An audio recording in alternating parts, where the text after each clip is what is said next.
The devout Inman family seemed perfect from the outside.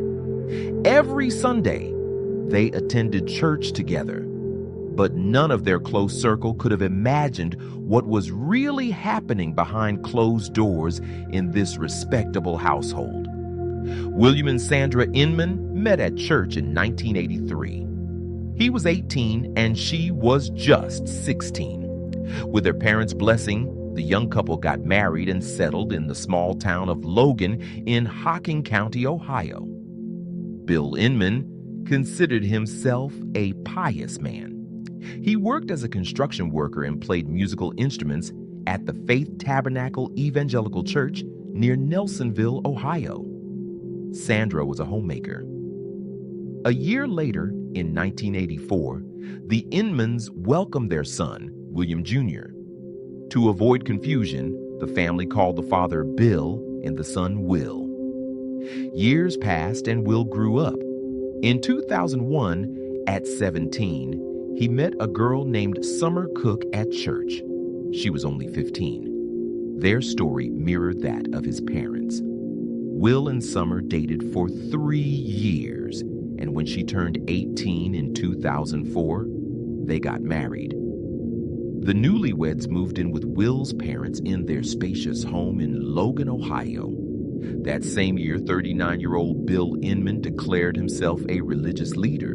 He converted his garage into a makeshift church and began holding services. Locals didn't entirely approve of the self-proclaimed pastor's activities, but soon, neighbors, then their acquaintances, and eventually others began visiting his mysterious garage chapel. People prayed, sought solace, and left donations. In 2005, Will and Summer had their first child, a son named Alex. By then, the Inman family was facing financial struggles. Bill's church wasn't bringing in much income. The family decided to move to another state in search of work. In 2006, the Inmans relocated to Florida, where Bill and Will quickly found jobs in hotel construction. Sandra and Summer took care of the home and raised Alex. 2 years later, the Inmans returned to Ohio. By then, they had lost their home in Logan after failing to meet the mortgage payments. They rented another house in rural Vinton County. Shortly after moving in 2008, Will and Summer had a daughter, Kaylee. 2 years later, their third child, Alana, was born. Almost every weekend, Will and Summer would leave home for a full day to relax and unwind. Bill and Sandra always supported them, taking care of their 3 grandchildren who became the center of their lives. In the spring of 2010, Bill Inman obtained a pastoral license, declaring himself the leader of the Faith Tabernacle Church. Together with his wife, he registered a nonprofit called Ranch of Mercy. He planned to help people who had lost their jobs and homes, dreaming of building a shelter for orphans and widows. But there was one problem. The Inmans had no money for construction. So Bill came up with an idea. A lottery. People would buy tickets, and the proceeds would fund the project. At the end, one lucky winner would receive a house or $200,000. Bill also promised 99 other major prizes. Word of the lottery spread through local news and advertisements. At first, Bill went door to door, urging people to buy tickets. He promised lavish prizes and claimed the remaining funds would go towards building a shelter for the homeless. Each ticket cost $10. In the end, Inman sold 100,000 tickets, raising $1 million for the project. The drawing was scheduled for September 2010. Meanwhile, the Inman family's personal life was far from smooth. In June 2010, Summer told her husband Will that she wanted a divorce after 6 years of marriage. Not long before, she had written in her personal diary, I'm so tired of pleasing everyone, and I'm exhausted. Don't I deserve happiness? Don't I deserve to love someone again and feel loved in return? I don't know if this is the right time, but I need to tell Will everything. I feel terrible. I think he deserves the truth. He needs to know I don't want to be with him anymore. I want to be alone to discover myself and understand who I am. Right now, I'm just a slave following their orders. I love my children with all my heart. I wouldn't trade them for anything. I don't want them growing up seeing their mother just obeying commands.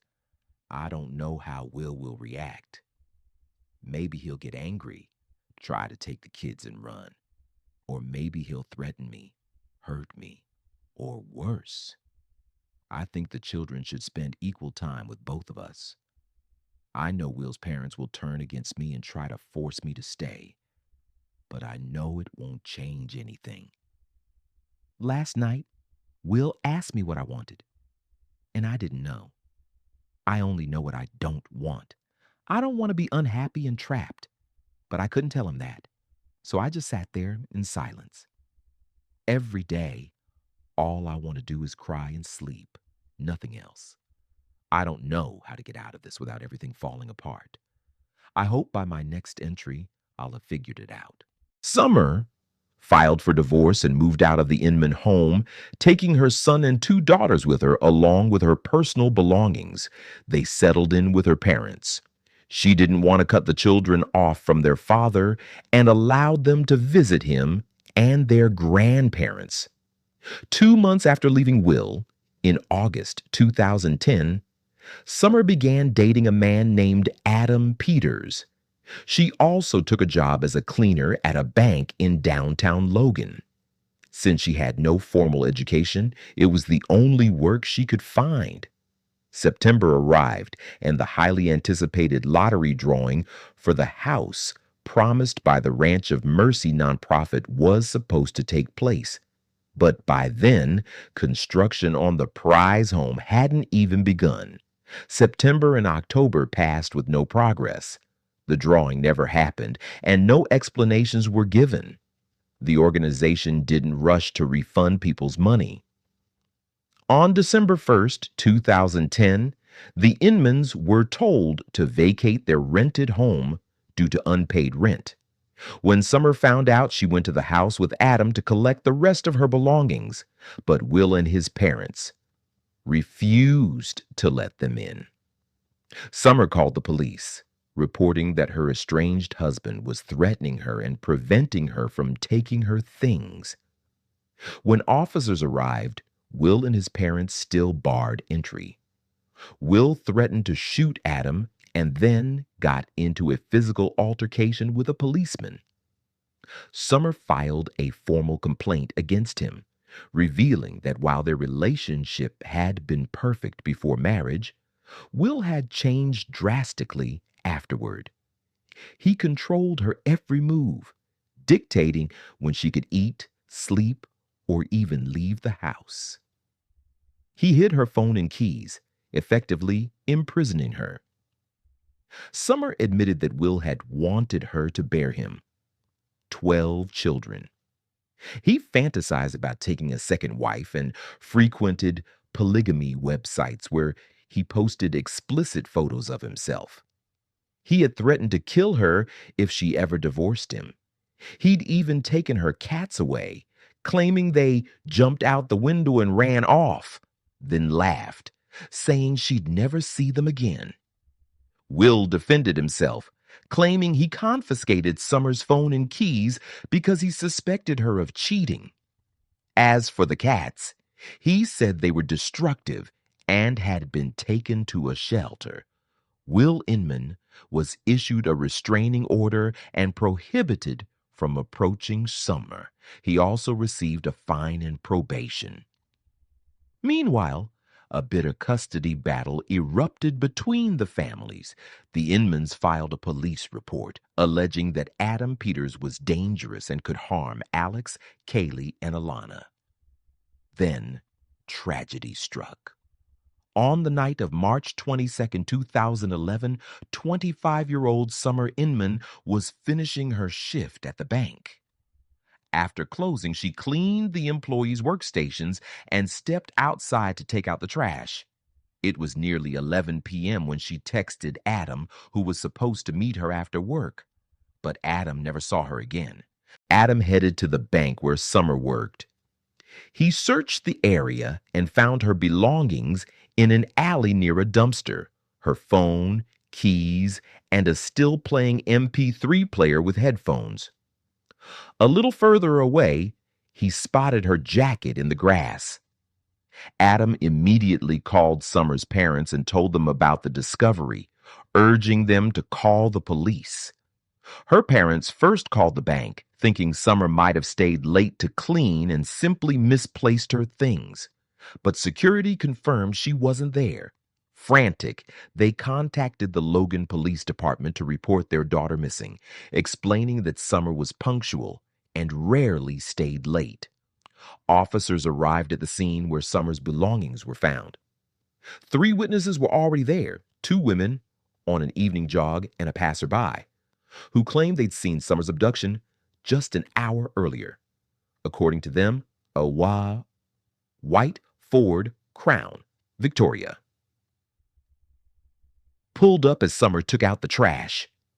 A blonde woman was driving, and 2 men in black ski masks jumped out, grabbed Summer, and forced her into the back seat. She screamed and fought back, and a bystander tried to intervene, but the driver sprayed him with pepper spray.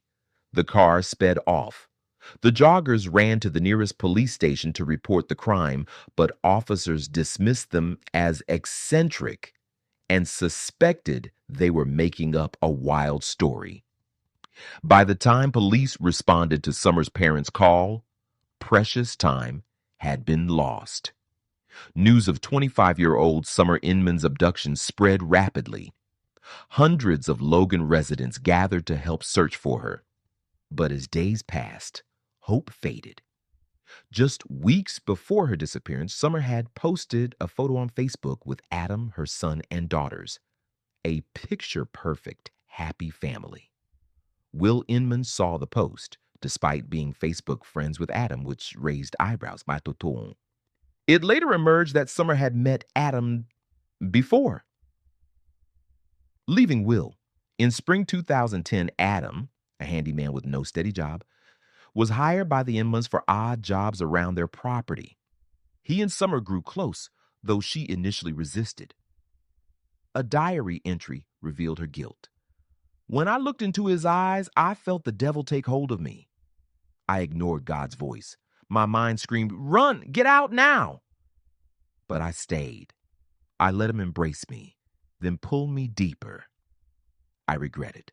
I'm to blame." Their affair marked the beginning of the end. Summer filed for divorce, but the process dragged on. 5 days before her disappearance, Will filed an objection to paying $150 a month in child support per kid, demanding the amount be reduced. After Summer vanished, police questioned the Inmans. Bill, Sandra, and Will were at Bill's 70-year-old mother's home in Jackson County. All 3 claimed ignorance, insisting they'd been in Cleveland that night house hunting. Their car allegedly broke down, stranding them overnight. They painted Adam as the villain who destroyed their once happy, God-fearing family. But detectives noticed a white Ford Crown Victoria Tourer parked on their property, the same model described by witnesses. They seized the car and its GPS device for analysis. Later, it was discovered that on March 22nd, the day Summer was abducted, the car was in the city of Logan. In the evening at 5:30 p.m., the GPS system was turned off. It was only turned back on the next morning, March 23rd, again in Logan. There was no confirmation that the Inman family had traveled to Cleveland. A check of their phones also showed that on March 22nd and 23rd, all 3 were in their hometown of Logan. Soon, Information emerged that at 7:30 a.m. on March 23rd, the Inman family was at a car wash where they had the interior thoroughly cleaned. They were all three together: Bill, Sandra, and Will. Summer was not with them. After the car wash, the family went to an auto repair shop in Cleveland to have their tires replaced. A worker at the shop found it strange that Bill decided to swap nearly new tires for used ones, claiming he simply didn't like his current tires. It was also known that the Inman family tried to alter the appearance of their car. Bill removed a police spotlight that had previously been installed on the driver's side door near the side mirror. Bill, Sandra, and Will Inman were arrested and taken in for questioning. Before his arrest, Bill told his elderly mother that they were innocent and that this ordeal was a test from the devil. During interrogation, all three continued to insist they were innocent and had no idea who had kidnapped Summer Inman or why. After several hours, realizing they could face the death penalty if proven guilty, Sandra Inman broke down and confessed. She revealed that they had kidnapped Summer that night, March 22nd, and that the men in black were her husband Bill and son Will. Sandra claimed it had been entirely her idea to abduct and scare Summer, but things had gone wrong.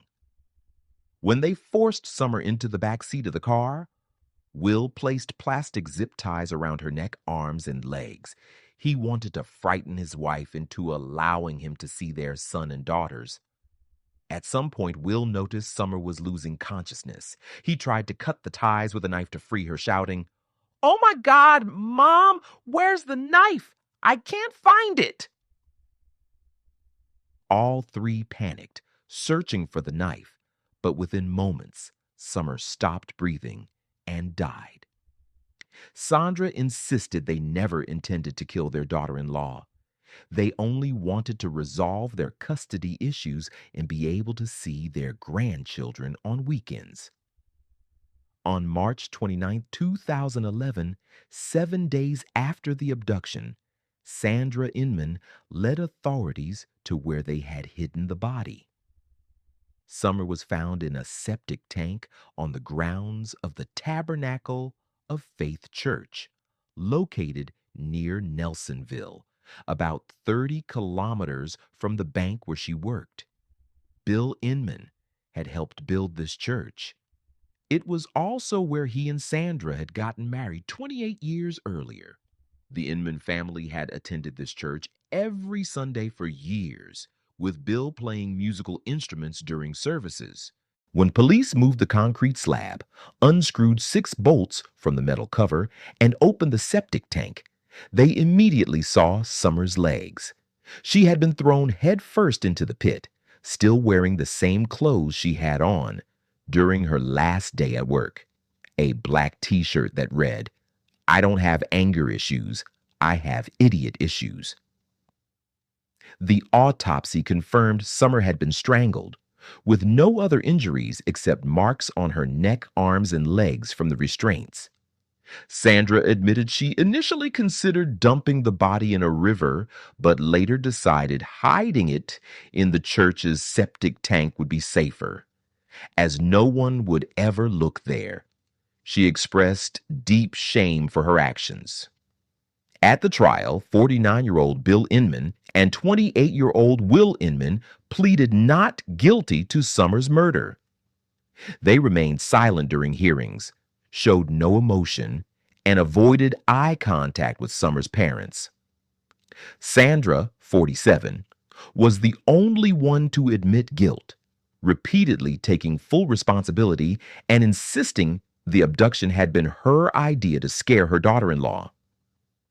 Before sentencing, Sandra tearfully turned to Summer's parents, begging for forgiveness. Her words were barely intelligible through her sobs, but one thing was clear: she was filled with remorse. She confessed that Summer had been like a daughter to her, and that if she could turn back time, she would never have committed such a horrific act. In 2012, all three were found guilty. Bill and Will Inman received life sentences without parole. Sandra Inman was sentenced to life with a possibility of parole after 15 years. Close friends and church members knew the Inman family was deeply patriarchal. No one believed Sandra had been the mastermind. Everyone knew Bill was the head of the household, and the final word was always his. Will was described as a spoiled child whose parents had indulged his every whim. Many believed Sandra had taken the blame to reduce the sentences for her husband and son. Alex, Kelly, and Alana, Summer's children, are still being raised by her parents. For a long time, they struggled to explain to the grandchildren what had happened to their mother, father, grandmother, and grandfather. Thank you for watching this video and share your thoughts in the comments. Take care of yourselves and your loved ones.